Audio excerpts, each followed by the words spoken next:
Hey, what's going on, guys? My name is Spartan, and welcome back to my tower. In today's video, I'm going to be going over how to do Orb Devo with the wall. You can see I have my nice little wall right here.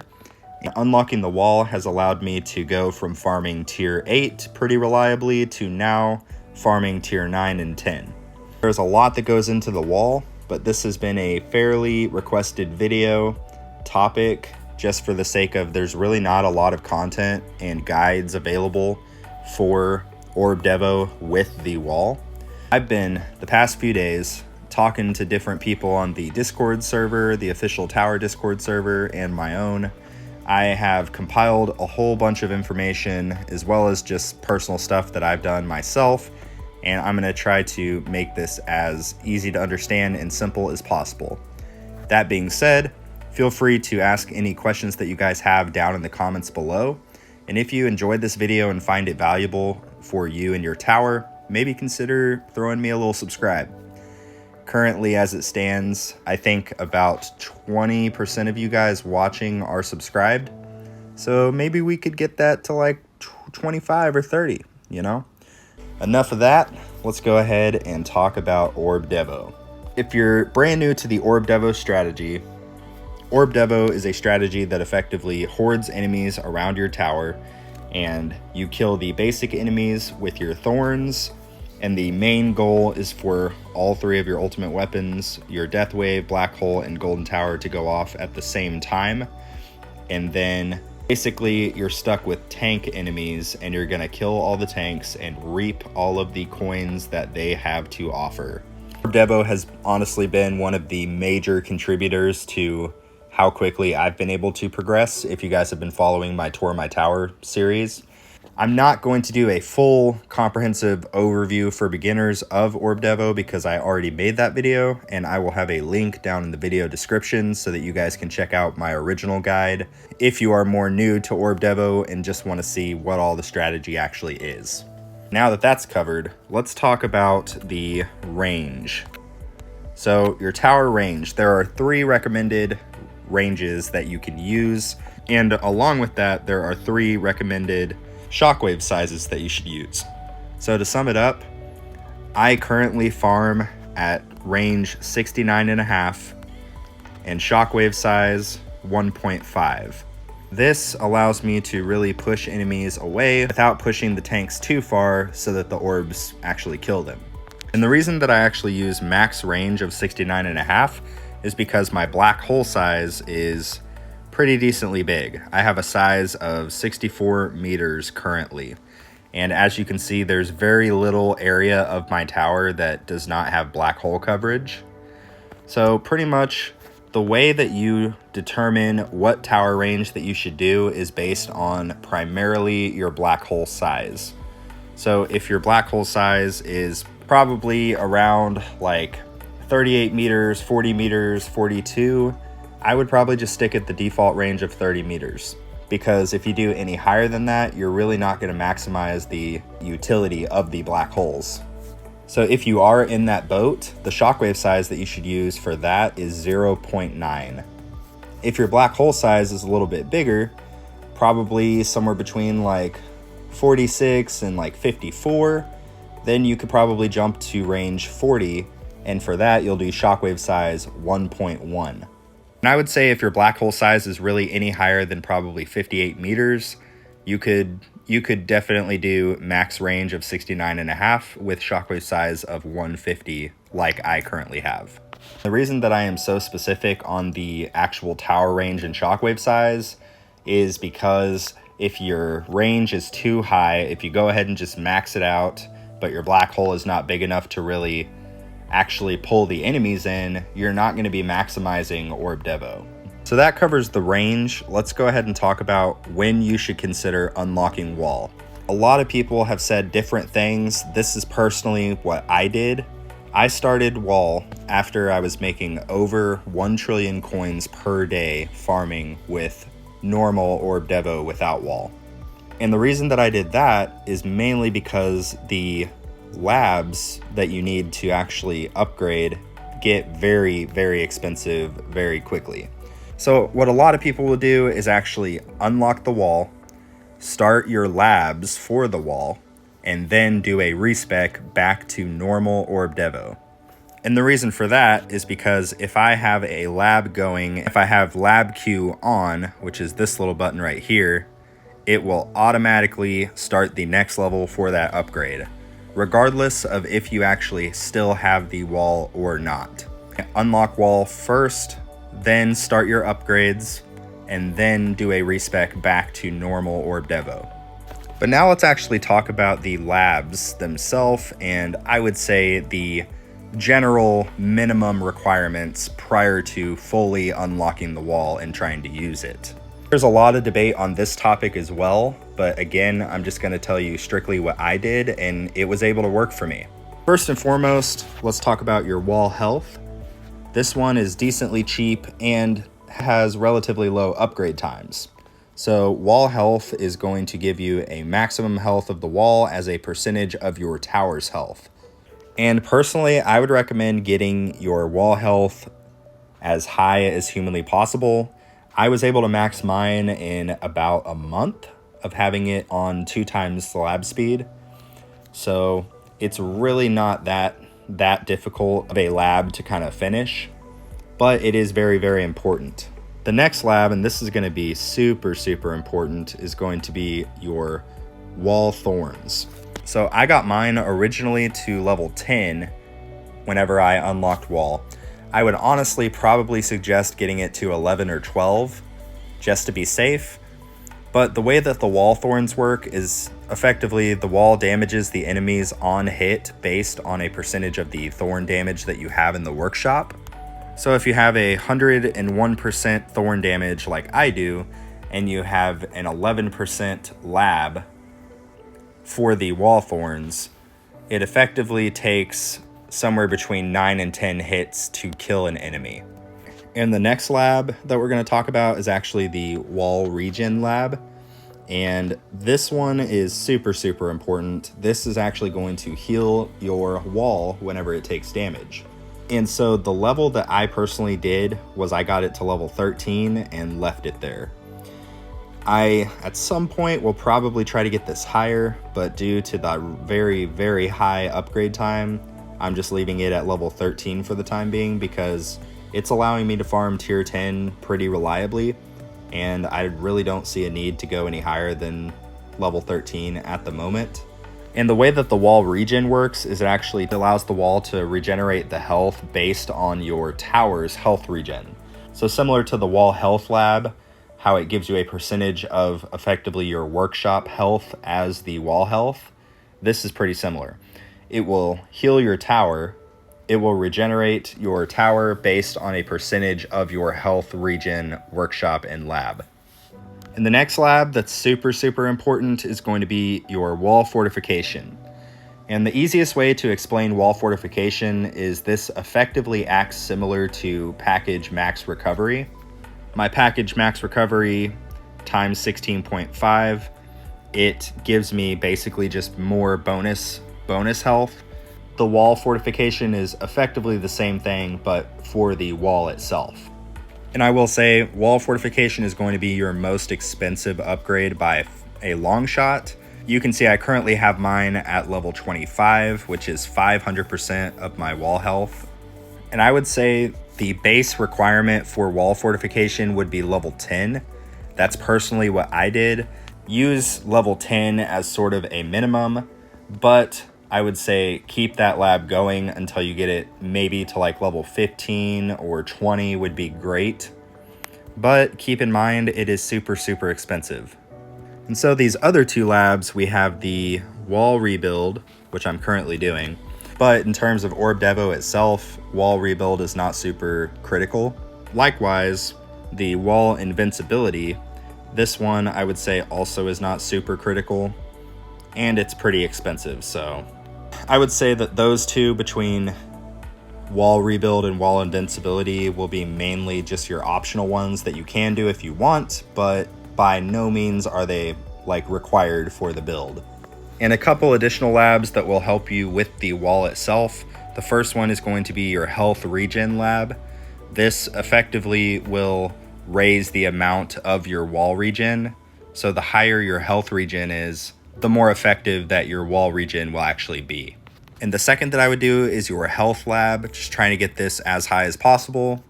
And the last that I would do, if you have death wave, is your death wave health, because that also will raise your overall health pool, therefore making your wall health higher.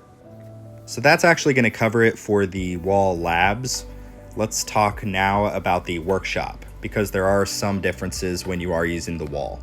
So when you are doing normal Orb Devo and you're relying strictly on EHP and thorn damage to kill the enemies, you want to prioritize, of course, your enemy attack level skips. When you have wall unlocked, you also, at the same time as your enemy attack level skips, want to be upgrading your enemy health level skips.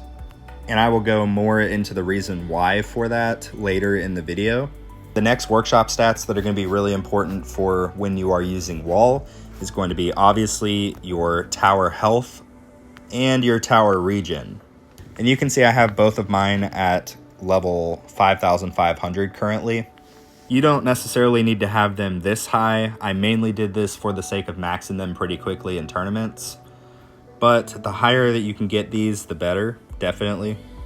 And the last workshop stat that you're going to want to kind of put some levels into is your damage. You can see I also have this at 5,500. And I know damage may seem a little bit weird because we're using thorns to kill the enemies, but I will cover why damage in a little bit. So now let's talk about the cards. Really the main card that you're going to want to make sure that you have when you are using the wall is the Health Regen card. Ideally maxed, but if it's not maxed, put it in anyway, because this card will increase your wall regen and obviously just your normal health regen. But remember, when we are using the wall, we want as much regen as possible. And the other two that start to become important is going to be your damage cards. So you can either use damage, or if you really want to be crazy, you can throw in Berserker and your attack speed. And again, I will cover the damage and the attack speed a little bit later on in the video. Let's talk about modules. The main thing with modules, it really doesn't necessarily matter which modules you use. There are some that will be more optimal for farming than others. Like for the generators, for example, Singularity Harness is a great option, as well as the Galaxy Compressor. For the actual sub effects, you're going to want obviously coins per kill bonus for more coin income. You're also going to want both enemy health level skips and enemy attack level skips. For your core modules, there are a few different options that can be decent. Probably the main one is Multiverse Nexus. This is the one I've been using for quite a while. The main effects that you're going to want for these modules in particular is going to be black hole size, golden tower bonus, and really any of the cooldowns. So like golden tower cooldown, death wave cooldown, black hole cooldown, etc. For the cannons, there really isn't anything specific that you're going to want. However, for the sub effects, you probably want some in attack speed and critical factor, maybe super crit multiplier, stuff like that. Something that will actually give you more damage. But in terms of the actual module itself, there's really not one that is super great compared to all the others. There is one that you will not want to use, and that is the death penalty, because it will effectively make you have less enemies that are getting hoarded and therefore make less coins. Now for the armor modules, this one is really important. So for the longest while, I was using Wormhole Redirector, and I had a legendary health regen and legendary thorn damage on it. But I decided to switch to my space displacer because I was able to get this up to mythic. And the main reason for that is because of the effects. So having a mythic defense percentage and a health regen effect really comes in handy when you are using the wall. I personally would say try to use whichever one you have at the highest rarity for the sake of getting the higher rarity effects, because going from 100% health regen to 200% health regen, it actually makes quite a bit of a difference. To be honest, switching to this module versus using my Wormhole Redirector is what allowed me to actually start farming tier 10 pretty reliably, just literally for the sake of having the higher health regen. Now let's actually talk about the ideal perks when you are using the wall. Again, most of these topics are kind of piggybacking off of my previous video, so this is not by any means the only requirement. I'm just saying it is one that is super, super helpful when you have the wall unlocked. And that is going to be the Regen Health Trade-off perk. It reduces your tower's health quite a bit, but in my case it really doesn't matter because I almost have maxed health in the workshop.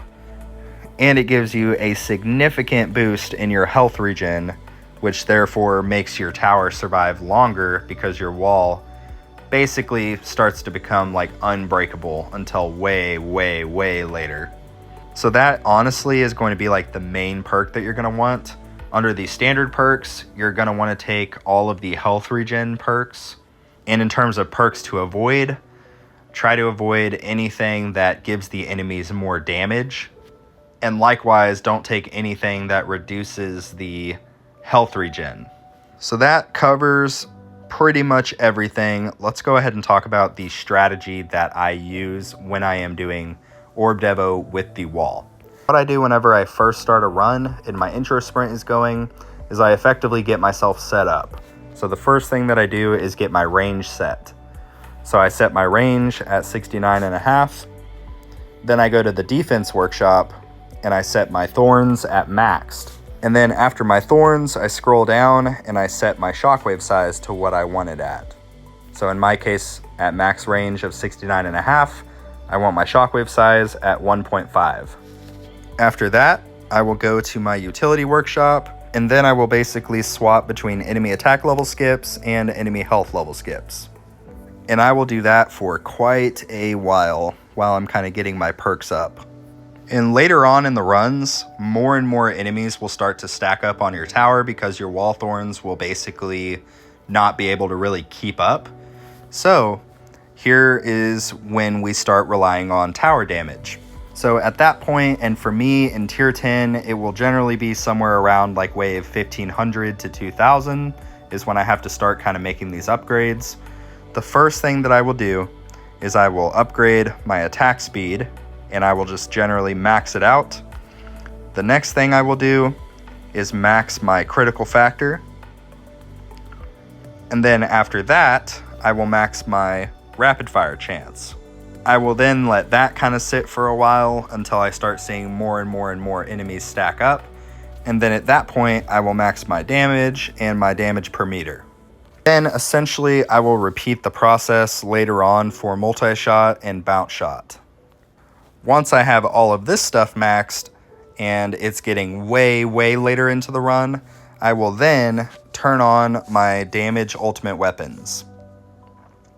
And that is why I mentioned that we need to have enemy health level skips, because if you don't upgrade your enemy health level skips, your tower damage basically will start to fall off quicker. But yeah, that is basically going to cover everything that you guys need to know about the wall. And like I mentioned at the start of the video, if you guys have any questions or if there's anything that I didn't cover, feel free to drop it in the comments below and I will try to get back to you as soon as possible. And now it's time for a little brief update. So I am launching a Discord server on Saturday, as well as my guild that I made. And I actually made a little mistake. I made a post yesterday and said, hey guys, I'm going to be streaming at 6 p.m. Central Standard Time. And then yesterday at about 7 p.m. Central Standard Time, I was getting a whole bunch of messages on Discord and YouTube comments, and people were saying, hey, is the stream still happening?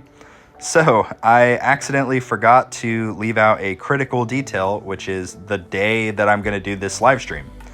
So for those of you who were waiting and waiting and waiting, I sincerely apologize. That was very, very unprofessional on my end, and I will definitely try to be more professional in the future.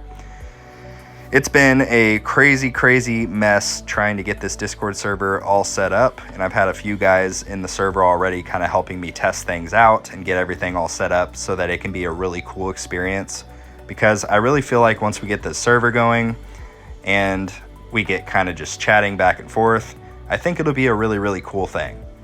But yes, to clarify, I will be streaming tomorrow, which is Saturday, at 6 p.m. Central Standard Time. And the reason I did 6 p.m. is because most of my viewership is actually in the United States. So if you live somewhere where that's like very, very early in the morning or very, very like middle of the night, I sincerely apologize. And yeah, I don't know. It's really hard. It's hard to kind of figure out when to do stuff because everybody, you know, lives in different areas. But I figured I'd try to kind of cater to the majority, if that makes any sense. But I digress. Anyway, thank you guys so much for watching. And like always, I will see you guys later.